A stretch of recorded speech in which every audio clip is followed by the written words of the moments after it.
ontem, ou na real, antes de ontem, né, eu recebi uma denúncia de moradores de rua que estavam numa área central ali.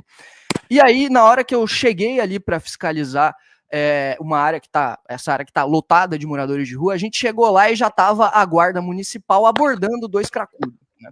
E aí, depois a gente fez os vídeos que precisava, conversou com a guarda, mostrou o que precisava mostrar, e aí depois eu fiquei trocando uma ideia com a guarda municipal lá.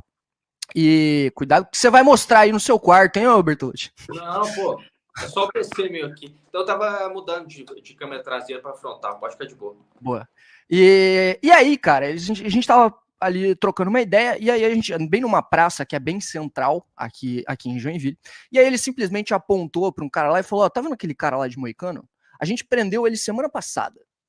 A gente prendeu ele, né, nesse mês aqui só 3 vezes. E o cara tava ali. É um ladrão, um vagabundo. Um ladrãozinho, vagabundo. Não é nem morador de rua. É só ladrão vagabundo mesmo, que fica roubando, fica furtando as coisas aqui em Joinville. E aí tá aí, né? O roubo ainda é menor. Não, mas esse cara é, ó, com uma submetralhadora, e foi solto. E as coisas, elas parecem não ter muita conexão. Eu ia falar de economia, né? Mas eu já vou linkar aqui com exatamente isso que a gente está falando. Por quê? O ponto é que o Brasil vai quebrar, rapaziada. O Brasil vai quebrar e vai começar pelo meu estado. Por causa do fluxo migratório que eu já venho falando há muito tempo. Porque, assim, as condições, né, da economia brasileira, obviamente, elas estão por tudo que é lugar. Mas a gente tem ainda o plus de estar tendo um crescimento populacional e de precisar de infraestrutura urbana para conseguir dar conta desse crescimento populacional, né? É o que eu sempre falo, né, entre a década de 60 a 80, a gente multiplicou mais de 10 vezes a nossa infraestrutura urbana aqui em Santa Catarina, quando estava tendo aquele processo de urbanização, aquele processo de êxodo rural, onde Santa Catarina e todos os estados do Brasil explodiu, né, de crescimento populacional nos centros urbanos, e aí a infraestrutura acompanhou, porque naquela época a gente estava numa economia muito diferente, né? O PIB mundial na década de 70 aumentou 130%. Hoje a gente não tem mais essa condição, né? Hoje a gente não tem mais essa condição. E da mesma forma que eu, por exemplo, não consigo resolver o problema dos moradores de rua, da mesma forma que a gente não consegue resolver o problema de vagabundo que fica roubando, a gente também não consegue resolver o problema da economia brasileira. Exatamente pelo mesmo motivo que eu venho trazendo aqui para vocês há muito tempo. É muito simples. Tem um problema no Brasil. Seja esse problema econômico, seja cracudo, seja vagabundo roubando os outros. Você faz o diagnóstico de como resolver esse problema. Você vai esbarrar em 2 lugares.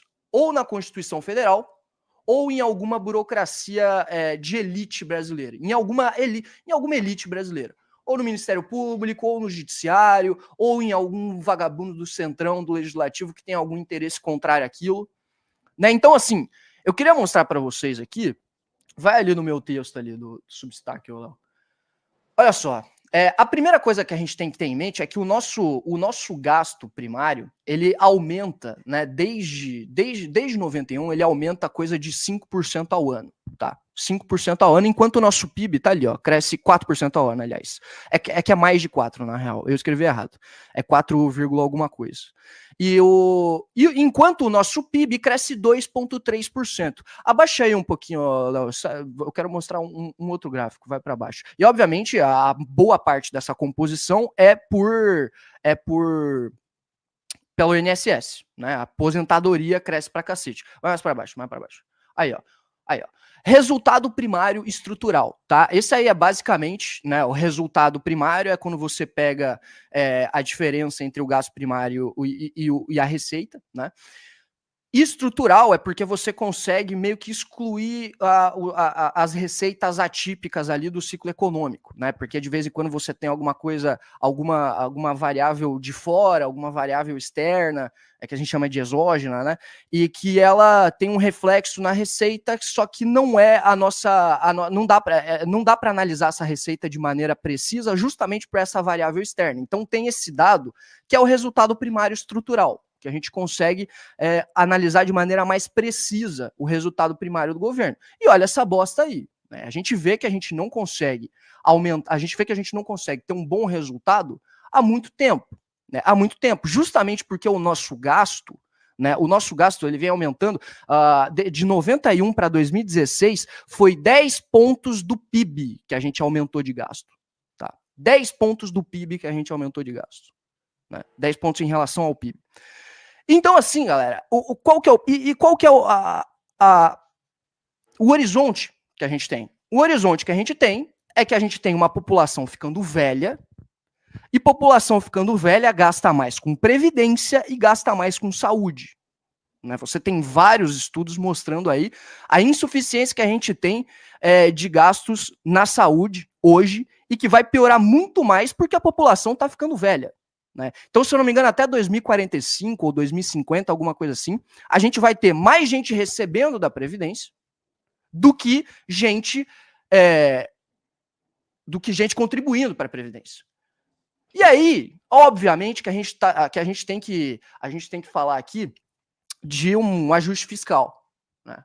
A gente tem que falar aqui de um ajuste fiscal. Agora, é isso que eu trouxe para vocês agora. Tá? A gente tem um problema. É um problema econômico. É um problema de gasto.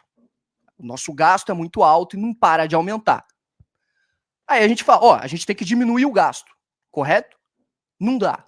Não dá por 2 motivos. Primeiro, existe um monte de lei pétreas e alguns dispositivos da Constituição que não permitem com que a gente tenha nenhuma redução, nenhuma dinâmica de redução de gasto. Não tem como. Não tem como. O máximo que a gente pode fazer é diminuir a velocidade que esse gasto aumenta. Quer dar Quer falar, Bertolucci? Não, só uma coisa que eu gostaria de pontuar. É que você disse, o meu estado vai ser o primeiro a quebrar. Isso porque a gente, que está aqui no sul, por Santa Catarina, Paraná, vive um boom imobiliário e a gente está praticamente em pleno emprego. Né? Qual que é a definição de pleno emprego? Pleno emprego é quando todos os fatores de produção estão ali sendo aplicados. Não necessariamente todos os fatores estão sendo aplicados, mas quando você tem um desemprego abaixo de 4,5%, 4%, em tese, você está em pleno emprego. Aí, em Santa Catarina, vocês estão vivendo uma crise não só migratória, como também imigratória, né? Vindo muitas pessoas do Nordeste, mas também os venezuelanos. Hoje eu mostrei na live mais cedo aqui uma favela de venezuelanos que já é realidade aqui em Londrina. A questão é, por enquanto, nossos estados, o Paraná, Santa Catarina, está conseguindo absorver essas pessoas que estão chegando. E quando a gente não conseguir absorver mais? Aí o problema, ele aumenta de forma exponencial. Eu já tive a oportunidade de conhecer Medellín, na Colômbia. Ali é muito próximo da Venezuela. Então, só para você ter uma noção na questão proporcional, o nosso país tem 200 milhões de habitantes, mas a gente tem aqui cerca de 500 mil venezuelanos. Questão proporcional é pouco, mas na questão da Colômbia, a gente chega a ter 3%, 4% da população que já é de venezuelanos. Então, se você não tem uma economia em pleno emprego, que não consegue absorver as pessoas que estão chegando, o que os venezuelanos começam a fazer? Vão no seu emprego e falam, você está pagando quanto para ele? É 1.500, é 2.000? Eu trabalho por metade. E aí você começa a ter diversos problemas sociais, porque é o venezuelano roubando o emprego do brasileiro, assim como já é realidade na Colômbia, assim como já é realidade em diversos países do mundo desenvolvido. Sem contar a questão de saúde, por exemplo. Se você puxar os dados de Roraima, na Venezuela eles não têm muita tradição de utilizar camisinha, utilizar preservativo. Muitas mulheres saíram da Venezuela, foram para Roraima e na ânsia ali por precisar de dinheiro se prostituíam por valores tão baixos, 15, 20 reais, que você teve um aumento nos casos de AIDS em Roraima. Eles pegam uma comparação, acho que de 2013 a 2023. Um aumento colossal, mais de 50% de casos. Então, não é somente os problemas econômicos, todos os problemas sociais, problemas de saúde que serão acarretados quando a gente não conseguir absorver mais essa mão de obra que está chegando, vai ser tensa a situação. E para mencionar ali, para ajudar com uma análise mais econômica da coisa, o próprio Tribunal de Contas, creio que você deve ter visto isso, o nosso gasto discricionário, o nosso orçamento discricionário, ele praticamente será zero já em 2027. E em 2028 nós teremos um déficit do que seria discricionário de 3%, né? Então, o gasto obrigatório será 1,03, será maior do que a gente tem a capacidade. E com a Constituição que está aí, é o que você disse. Ou nós vamos mudar de Constituição, ou o país vai quebrar. Tem que cortar gasto de algum lugar. Não, e aí que eu falo, né? Porque não é, ou você tem a Constituição, ou você tem algum burocrata vagabundo que vai impedir, com base em algum interesse próprio dele, de você fazer. Porque, mesmo assim, como eu disse, né? Não tem como a gente cortar gasto. O máximo que a gente pode fazer é diminuir a velocidade com que esse gasto aumenta. Mesmo que a gente tente diminuir ao máximo essa velocidade que o gasto aumenta, não vai dar. Não vai dar, porque a lógica da política brasileira é farinha pouca, meu pirão primeiro. Então existem vários lobbies ali no Congresso, e esses lobbies, eles ficam tentando amarrar a quantidade de verba pública que eles ganham a partir de algum indicador. Então eles vão amarrar o aumento de despesa com aquele lobby que ele representa, ou com o aumento da receita, com alguma coisa que é sempre maior que a inflação, por exemplo. E aí você, cara, simplesmente não dá. E aí é o que eu sempre falo, a Constituição de 88, ela é um problema, o Pacto de 88 é um problema, mas o Pacto de 88 é simplesmente a formalização de um pacto entre elites vagabundas. É isso. E aí, tipo assim, ó, vamos lá, né? Vamos lá. A gente não dá para cortar gastos, correto? Não dá para cortar gastos. Não dá para aumentar, então, para a gente manter o equilíbrio fiscal do país, né? Não dá para aumentar imposto também mais. A gente já tem a maior carga tributária entre os países emergentes. Né? 34%. 34%. Né? 34%. Daí a galera vem falar, não, porque o IVA vai ser o maior imposto, o maior IVA do Brasil, o maior IVA do mundo. É porque a gente já tem o maior imposto de consumo do mundo, né? A gente já tem. A questão é que hoje você nem consegue calcular direito isso, porque é o caos tributário brasileiro. E aí, obviamente, que quando você traz tudo isso para o IVA, você tem o IVA, o maior IVA do mundo. E aí, tipo assim, não dá para reduzir o gasto, não dá para aumentar a dívida pública, porque ela continua aumentando, e é aquilo que eu falo, né? A dívida, a inflação, né, ela é basicamente formada em expectativas da solvência do Estado, basicamente. E a maior métrica para você analisar a solvência do Estado é justamente a dívida pública e a trajetória da dívida pública. Né? Então, o que a gente tem da trajetória da dívida pública? Como a gente não consegue gerar superávit primário, né? Como a gente não consegue gastar menos do que a gente arrecada, a trajetória da dívida pública é sempre aumentar. Logo, a expectativa de inflação também, se não for segurado pelo Banco Central, ela também tende a aumentar sempre.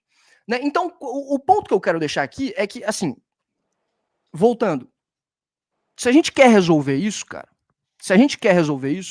tem que. Eu sempre tenho medo, né? De falar isso, porque os meus queridos amigos do Ministério Público, eles não gostam, né? Mas para a gente resolver isso, a gente tem que ter centralização de poder no poder executivo. Não só isso, não só a questão econômica. Todas as questões. Toda a questão de favelização, questão de segurança pública, questão de morador de rua. Quer ver um exemplo muito claro, velho? Que eu sempre trago para vocês aqui. Morador de rua. Existem duas leis já que permitem a internação involuntária de morador de rua. É a 10.216 e a 13.840. Só que qual que é o problema? Tá ali nessa lei que todos os recursos extra-hospitalares, eles têm que ser esgotados para você ter o laudo médico de internação, certo? Então, você tem que esgotar todos os recursos extra-hospitalares para aí ter o laudo médico e aí você poder internar. Agora, te pergunto, o que caralho são os recursos extra-hospitalares?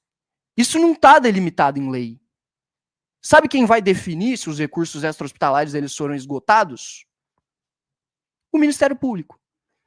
Porque depois que você tem o laudo médico, o Bertolucci morreu. O Ministério Público tirou o Bertolucci. Ele meteu o pé. Falou de Ministério Público, o Bertolucci Fudeu. Não, eu não entendi. Eu simplesmente crashou o software aqui. Enfim. Boa. Mas- Então, assim, ó, então, existe na lei, tem o critério na lei, na 13.840, na 10.216, do que são esses recursos extra-hospitalares e tudo que você precisa fazer para conseguir dar o laudo médico? Não tem. E aí, depois que você tem o laudo médico e a internação, você tem que notificar o Ministério Público em até 72 horas dessa internação. E aí, o promotor vai olhar, né? Vai olhar aquilo lá e vai falar: olha, tá, mas tem aqui que os recursos extra-hospitalares eles têm que ser esgotados. O que são esses recursos extra-hospitalares? Não sei. Então, não tem nenhum critério, então eu vou fazer o quê? Eu vou fuder com o prefeito.